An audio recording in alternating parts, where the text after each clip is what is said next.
사도행전 13장 13절에서 31절까지 말씀을 교독합니다. 바울과 및 동행하는 사람들이 바보에서 배 타고 밤빌리아에 있는 버가에 이르니 요한은 그들에게서 떠나 예루살렘으로 돌아가고 그들은 버가에서 더 나아가 비시디아 안디옥에 이르러 안식일에 회당에 들어가 앉으니라. 율법과 선지자의 글을 읽은 후에 회당장들이 사람을 보내어 물어 이르되 형제들아 만일 백성을 권할 말이 있거든 말하라 하니 바울이 일어나 손짓하며 말하되 이스라엘 사람들과 및 하나님을 경외하는 사람들아 들으라. 이 이스라엘 백성의 하나님이 우리 조상들을 택하시고 애굽 땅에서 나그네 된 그 백성을 높여 큰 권능으로 인도하여 내사 광야에서 약 40년간 그들의 소행을 참으시고 가나안 땅 일곱 족속을 멸하사 그 땅을 기업으로 주시기까지 약 450년간이라. 그 후에 선지자 사무엘 때까지 사사를 주셨더니 그 후에 그들이 왕을 구하거늘 하나님이 베냐민 지파 사람 기스의 아들 사울을 40년간 주셨다가 패하시고 다윗을 왕으로 세우시고 정언하여 이르시되 내가 이새의 아들 다윗을 만나니 내 마음에 맞는 사람이라 내 뜻을 다 이루리라 하시더니 하나님이 약속하신 대로 이 사람의 후손에서 이스라엘을 위하여 구주를 세우셨으니 곧 예수라. 그가 오시기에 앞서 요한이 먼저 회개의 세례를 이스라엘 모든 백성에게 전파하니라. 요한이 그 달려갈 길을 마칠 때에 말하되 너희가 나를 누구로 생각하느냐 나는 그리스도가 아니라 내 뒤에 오시는 이가 있으니 나는 그 발의 신발끈을 풀기도 감당하지 못하리라 하였으니 형제들아 아브라함의 후손과 너희 중 하나님을 경외하는 사람들아 이 구원의 말씀을 우리에게 보내셨거늘 예루살렘에 사는 자들과 그들 관리들이 예수와 및 안식일마다 외우는 바 선지자들의 말을 알지 못하므로 예수를 정죄하여 선지자들의 말을 응하게 하였도다.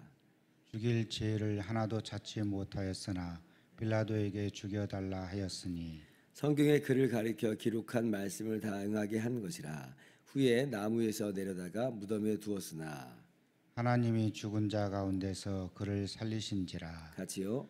갈릴리로부터 예루살렘에 함께 올라간 사람들에게 여러 날 보이셨으니 그들이 이제 백성 앞에서 그의 증인이라.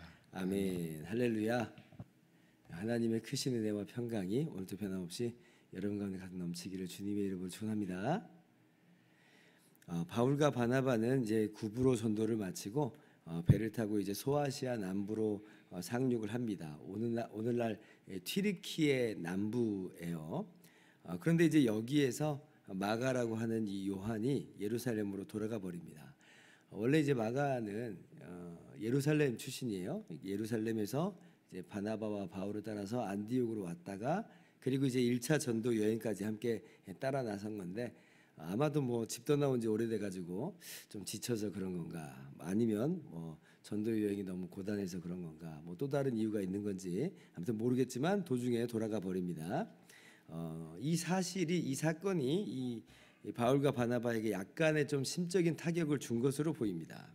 나중에 이 사건으로 인해서 2차 전도 여행 때 이 바나바가 마가를 다시 한번 데리고 가자 했는데 이제 바울이 거부를 하잖아요. 그래서 심히 다투고 갈라져 가지고 따로따로 선교 여행을 떠난 일이 있게 됩니다. 그래서 그 이야기는 이제 무슨 얘기냐면 이 사건이 이 다소간에 지금 1차 선교 당시에 이 선교팀에게 어떠한 영향을 끼쳤다는 말이죠. 대수롭지 않았다. 뭐 별거 아니다라고 했다면 뭐 다시 데려갈 수 있었겠잖아요. 그런데 다소간에 좀 영향을 좀 미쳤기 때문에 아마도 거기에 있어서 의견의 대립이 있었던 것으로 보여집니다. 아무튼 이제 마가는 돌아갔어요. 그럴지라도 바울과 바나바는 멈추지는 않아요. 이것이 뭐 타격은 다소간 됐을지라도 멈추지는 않습니다.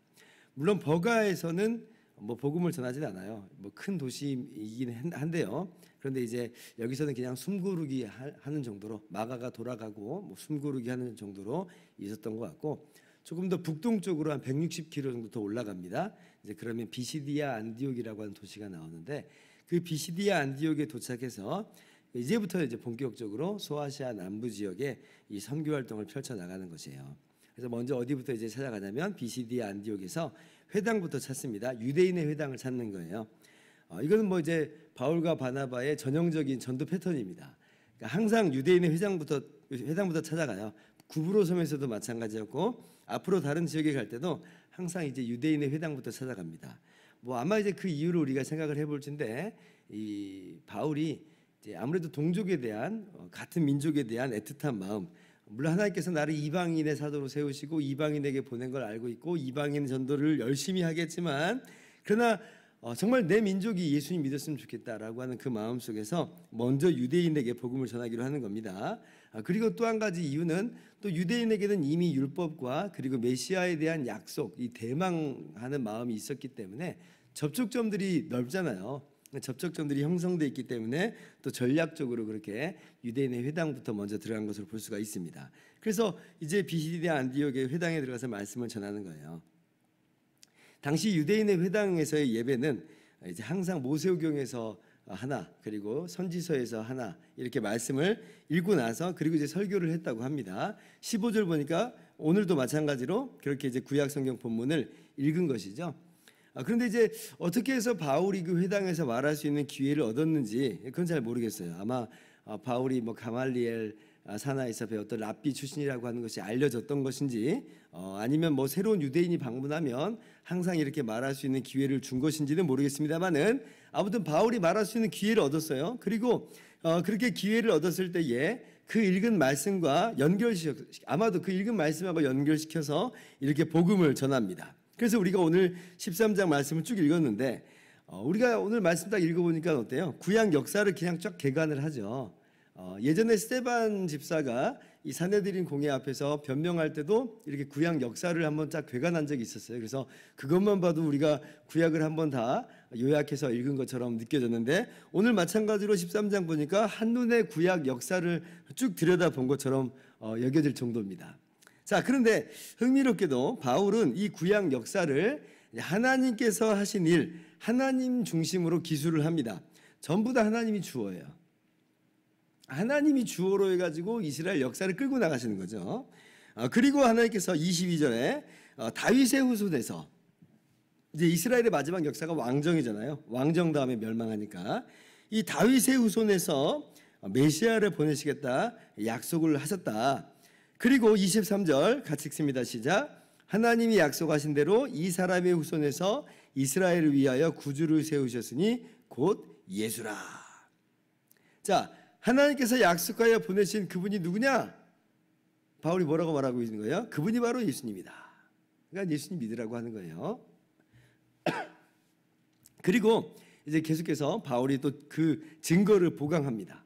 너희 세례 요한 잘 알지 않느냐? 세례 요한이 당시 유대 사회에서 굉장히 센세이션을 일으키던 사람이죠. 세례 요한을 모르는 사람이 없습니다. 그런데 세례 요한이 뭐라고 했는지 아느냐? 그가 예수님 바로 앞에 와서 회개 세례를 베풀 때에 나는 그리스도가 아니다. 누가 그리스도냐? 내 뒤에 오시는 이가 그리스도다. 라고 지금 그렇게 얘기했다. 너희 알지 않느냐? 그분이 바로 예수님이다. 다시 한번 또 이렇게 예수님이 참 메시아가 되심을, 그리스도이심을 증거하는 거예요. 예수님 믿으라고 하는 거죠. 우리가 세례 요한의 이 사역을 좀 쉽게 보는 경향이 있는데 그렇지 않습니다. 세례 요한이 당시에 엄청난 영향을 끼쳤고, 근데 그 세례 요한이 예수님을 향해서 보라 세상 죄를 지고 가는 하나님의 어린 양이로다 이렇게 이야기했다는 것은 예수님에 대한 강력한 증거가 되는 거예요. 그리고 바울이 세 번째로 계속해서 증거합니다. 맞다, 그래, 예수님 죽었다. 예수님 죽은 것도 다 당시 사람들이 다 알았겠죠. 예수님 역시도 엄청난 센세이션을 그 당시에 일으켰기 때문에. 그런데 그 죽인 거 이 당국자들이 지도자들이 죽인 건 맞는데, 근데 사실은 이거 성경에 기록된 거다 응한 거다. 예수님이 뭐 힘이 없어서 죽은 거라든지 그런 의미가 아니라 이건 이미 성경에서 말씀해 주신 거다. 그리고 놀라운 건 뭐냐? 30절 하나님이 죽은 자 가운데서 그를 살리셨다라고 지금 이야기하고 있어요. 예루살렘에 있는 그 사도들이 예수님의 부활의 증인들이나 예수님이 살아났다고 그들이 지금 증거하고 있지 않느냐. 그러니까 뭐하라고 하는 거예요? 그러니까 예수님 믿으라는 거예요. 예수님이 정말 그리스도다. 예수님 믿고 죄 용서 받고 구원을 얻어라. 이제 그렇게 이야기하는 것입니다. 그렇게 이 바울이 기회를 얻었을 때 이렇게 아주 조리 있게 아주 멋지게 예수님을 증거하는 모습을 우리가 보고 있는 거예요. 그래서 이 복음을 많은 사람들이 듣고 반응을 하고 또 물론 이제 거부한 사람들도 있었습니다만은 많은 사람들이 예수님을 믿게 되는 그런 일이 있게 됩니다. 그래서 오늘 이 말씀 보면서 이 바울의 이 전도를 보면서 우리도 한편 이런 생각을 좀 했으면 좋겠어요. 언제고 우리에게 이 복음을 전할 수 있는 기회가 주어질 수 있겠잖아요. 오늘 이 회당장이 바울에게 뭐 할 말 있으면 해봐 라고 한 것처럼 우리들에게 할 말 있으면 한번 해보시오 라고 할 그런 기회가 있을 때에 또 우리가 뭐 그렇게 직접적인 계기는 아니더라도 이때 좀 얘기할 수 있겠다 라고 하는 기회가 있을 때 그때 우리가 어떠한 모습이 되어야 되겠는가 라고 할 때 이미 준비된 모습이 돼야죠. 기회가 주어졌는데도 우리가 뭐 꿀먹은 벙어리처럼 아무 말도 못하고 그냥 아이 됐습니다 라고 해버리면 그 아까운 기회를 우리가 놓치게 되는 거잖아요. 그래서 우리가 오늘 말씀을 보면서 그래 내가 이 복음을 전할 준비를 항상 해야 되겠구나 라고 하는 그런 마음을 다시 한번 품었으면 좋겠습니다. 그래서 누군가가 우리에게 예수님 이야기를 해주십시오 라고 할 때 우리가 거침없이 그렇게 이야기할 수 있는 그런 우리가 됐으면 좋겠어요. 그렇게 얘기를 잘 할 수 있도록 도와주는 이 도구가 우리가 알다시피 뭐 사형리, 뭐 글없는 책 또는 전도 폭발 훈련 이런 것들이 이제 사실은 우리로 하여금 준비하게 해주는 거죠. 꼭 그렇게 하라는 게 아니라 우리의 언어, 나의 말로서 이야기할 수 있는 능력을 구비시켜주는 그러한 좋은 도구들이에요. 뭐 그거 아니더라도 다른 것들이 있으면 또 다른 것들로서 우리가 그렇게 준비를 하는 것이 또 좋습니다. 베드로전서 3장 15절에 베드로 사도가 이렇게 말씀하죠. 너희 속에 있는 소망에 관한 이유를 묻는 자에게는 대답할 것을 항상 준비하되 항상 준비하되 준비된 저와 여러분 됐으면 좋겠습니다. 그리고 기회가 주어졌을 때는 오늘 바울과 바나바처럼 거침없이 주 예수 그리스도를 증거하고 전도하는 우리 모두가 되기를 주님의 이름으로 축원합니다. 기도하겠습니다.